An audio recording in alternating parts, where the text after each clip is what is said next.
Welcome to Myrtle's Detox and Wellness Spa. Today we're going to be talking about pineapple plant.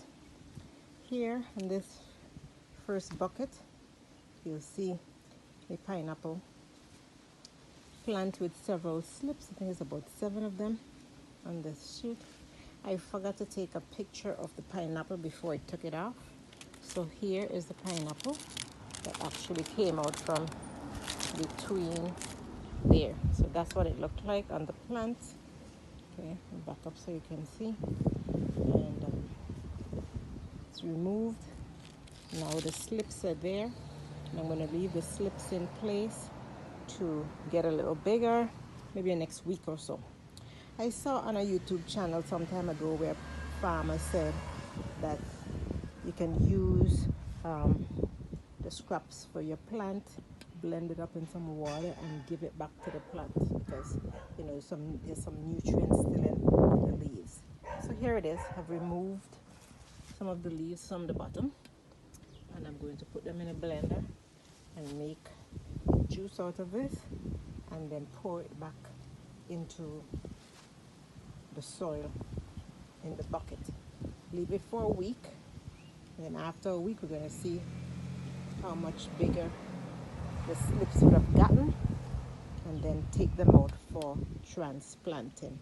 So there we have it, our pineapple plant propagation, our results from that one pineapple shoot, our slips, and then feeding the pineapple leaves back to the plant to nourish the slips.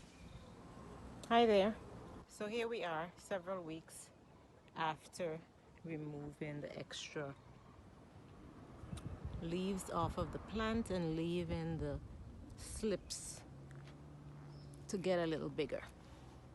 Now, it said once the leaves are a little bigger than a hand width, it'll be a good size to plant. And as you see, it's actually longer than my hand, so I am going to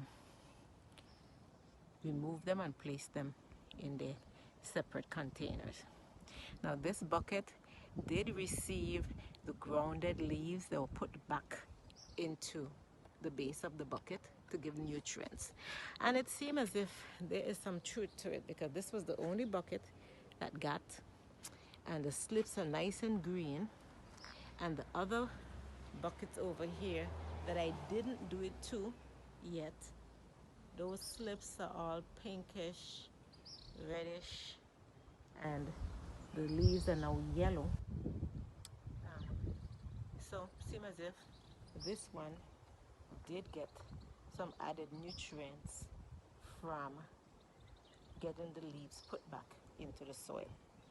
All right, so I'm going to go ahead here and remove the first slip. Okay, so this is what a slip looks like here, and basically it's very easy to plant. Just take it and stick it in the ground. Okay, you can either form a hole or you can actually take the slip and push it down into the soil. Make sure it's firm enough into the soil and it's standing up straight, and that's it. I'm going to do another one. So here we go. All right, there is the base of the slip. All right, as you can see, it's bigger than my hand, longer than my hand, and I'm going to just go ahead and just push it into the container firm enough so it stands up. There you go. Second one. I'm going to do 3 of them, so let's do another one. Okay, so that's the third one. We actually have 1, 2, 3, 4 left. Okay, so this plant seemed to have had 7. We took off 2, planted 2, and we're gonna plant a third one here. Okay, so I just hold it close to the base and push it in and bring the plant up so it gets a firm rooting. And that's it. That's how we